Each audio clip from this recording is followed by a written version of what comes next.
There are many features as secrets in Forbidden West that I only learned about after getting the platinum or a little before that. I'm of course still far from done with the game, but I did wish I knew these things many hours ago when I was still early in my playthrough, so I want to share them here with you. Starting with these secret vendors you might not immediately think about. In my best armor video I already mentioned the salvage contracts that you need to complete in order to wear this melee powerhouse. Well, the quest givers for these contracts also sell some very valuable stuff even the first time you meet them, so you do not even have to complete the contracts first. You find one, for example, over here on the map. And next to resources for ammo, you also find circulators that would otherwise require you to kill certain machines. But now you can just get them for a few metal shards. There are also more rare materials that normally require some skill to get from certain machines. There is another salvage contract vendor over here on the map in the desert.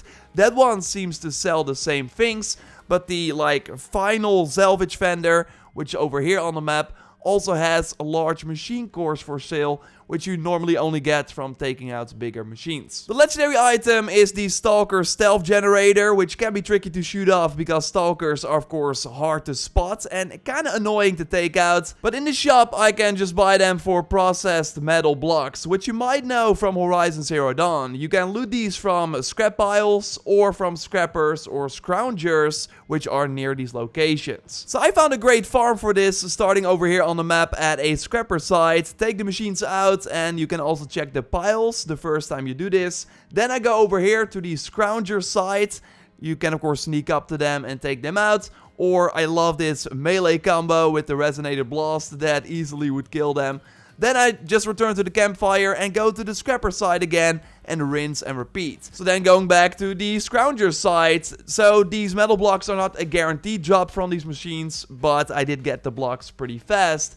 And they can exchange those for parts at these scavenger vendors without killing the machines that the parts are from. To be honest though, there is a kind of cheat to more easily get parts from just killing certain machines. I want to share that one in a moment. First, a pro tip that will make this farm and just fast traveling in general way faster. And that is switching the standby screen mode under the general options to immediate. I think this is exclusive to PS5, but what the game normally does is give you time to read the tip that appears on the screen, even if the loading is already finished. But if you switch to immediate, the game will just instantly continue when it's ready without the need to press X. And this makes fast travel times on PS5 even faster, like almost near instant.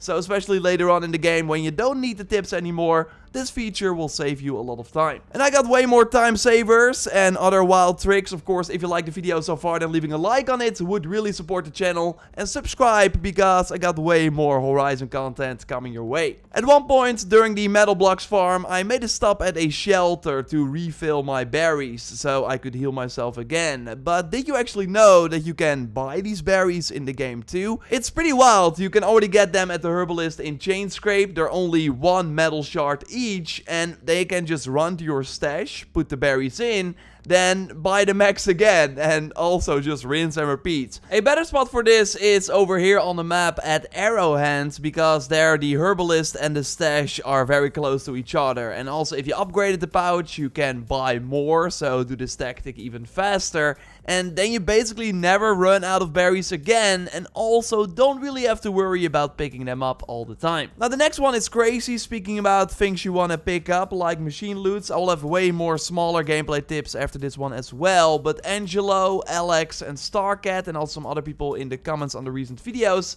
talked about the custom difficulty setting, which you cannot select at the start of the game, but if you go to the general section of the options while playing, you can tweak this to create an experience you want. But the big one here is easy loot. This namely makes sure that you don't have to worry about shooting parts of the machines anymore, but can just kill them and still get the loot.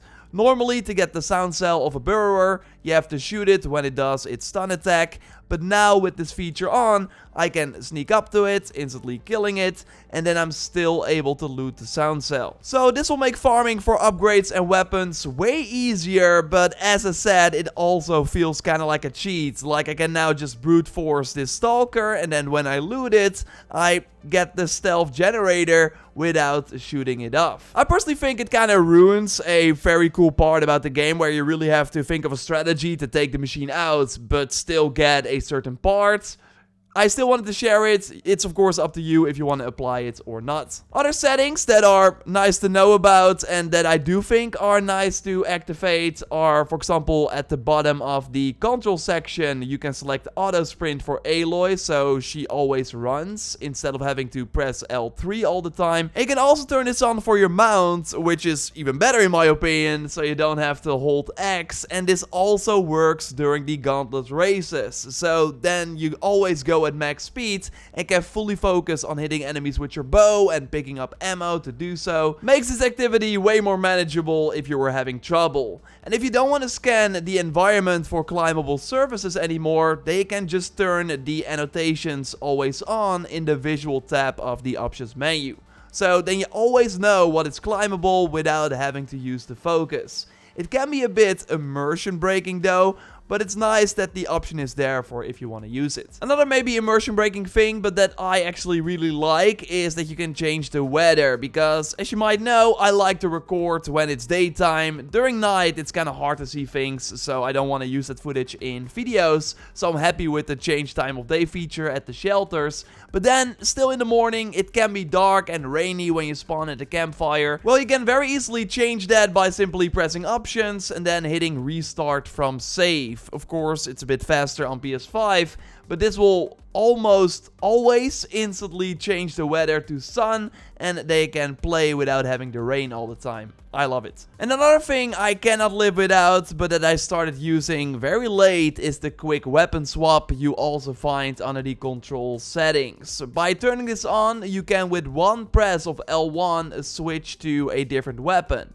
I like warrior bows, so I got the renegade one with the freezing ammo, and then the legendary Karja Bane lined up before I go to the Tremor Tusk. And then with one press of L1 I can switch between them. So I build up the status effect on this machine, and then bam, L1, immediately start hitting it with the regular arrows without needing the weapon wheel. You can of course do this with any combination, as you will switch to your previously selected weapon, so also select a different type of weapon, or ammo. You can also with L1 switch from like the shock arrows with this hunter bow to the regular arrow from the hunter bow without pulling up the weapon wheel, which is amazing as well.